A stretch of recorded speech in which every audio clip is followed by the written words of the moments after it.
लड़ते लड़ते थक गया हूँ, अब क्या करूँ और कैसे प्रार्थना करूँ? मुझे एक सब्सक्राइबर ने पूछा। चलिए इस सवाल का जवाब देते हैं।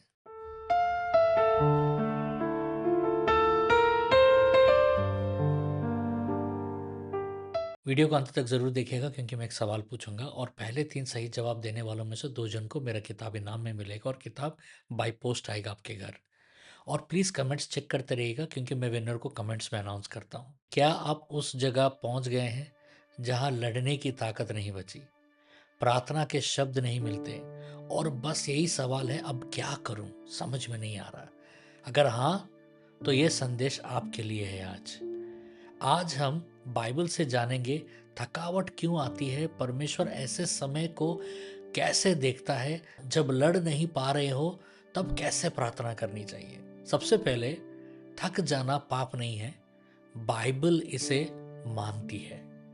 बाइबल कभी यह दावा नहीं करती है कि परमेश्वर के लोग कभी नहीं थकेंगे। एलिया, एक महान भविष्यवक्ता, कहता है, हे यहोवा, अब बस कर, मेरा प्राण ले ले। पहले राजाएं 19:4। देखिए, ये अविश्वास नहीं था, यह ईमानदार थकाव था। थकान जो होता है विश्वास खोना नहीं होता है। अगर थकान गलत होता तो बाइबल इसे छिपाती, पर बाइबल इसे साफ दिखाती है। ऐसे समय में परमेश्वर ने क्या किया? परमेश्वर ने पहले उपदेश नहीं दिया, परमेश्वर ने क्या किया? विश्राम दिया। परमेश्वर ने एलिया से यह नहीं कहा और जोर से प्रार्थना कर, नहीं कहा ऐसा। बाइबल कहती है, वह लेट गया और सो गया और स्वर्गदूत ने उसे छू कर कहा, उठ खा। पहले राजाएं 19 का 5। ध्यान दीजिए, पहले नींद, फिर भोजन, फिर दिशा दिखाता है परमेश्वर।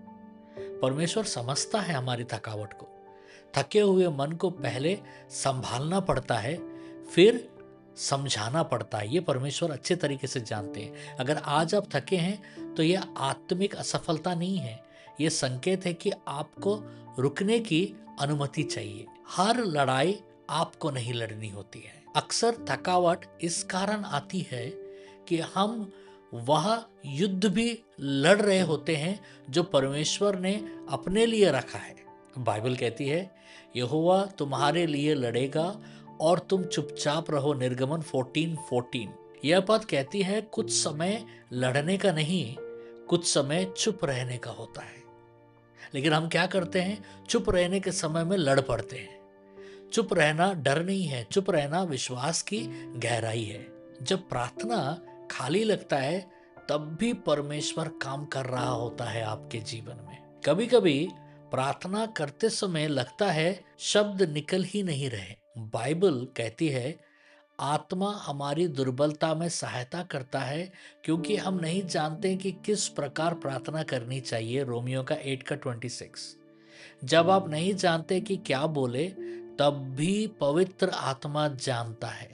प्रार्थना का आधार भावना नहीं होता है, प्रार्थना का आधार संबंध होता है परमेश्वर के साथ। आपका काम महसूस करना नहीं, आपका काम परमेश्वर से जुड़े हुए रहना चाहिए। जब ऐसा महसूस होता है तो परमेश्वर आपसे और लड़ने के लिए नहीं कह रहा है, बल्कि परमेश्वर कह रहा है सौंपने को।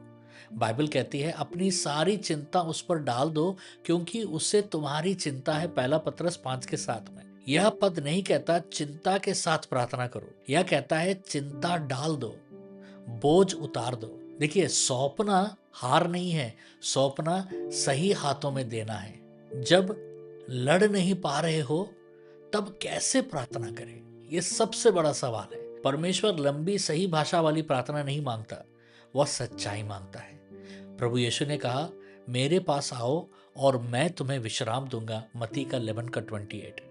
आपको ऐसे प्रार्थना करना चाहिए, हे पिता, मैं थक गया हूं, मुझसे अब नहीं हो पा रहा है, यह लड़ाई मैं तेरे हाथों में देता हूं। इतनी प्रार्थना भी पूरी प्रार्थना होती है। देखिए, थकावट स्थायी नहीं है, यह एक मौसम होता है सबके जीवन में। दाऊद कहता है, सांझ को रोना हो सकता है परंतु भोर को आनंद आता है। भजन संहिता 35।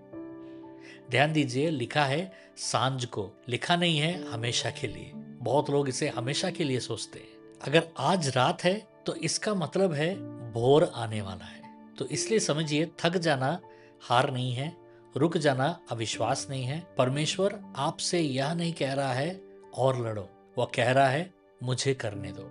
एक छोटा सा अनाउंसमेंट है कि हर मंडे और ट्यूसडे को भारत के समय में रात को 9 से 10 बजे मैं सपनों का इंटरप्रिटेशन करता हूँ।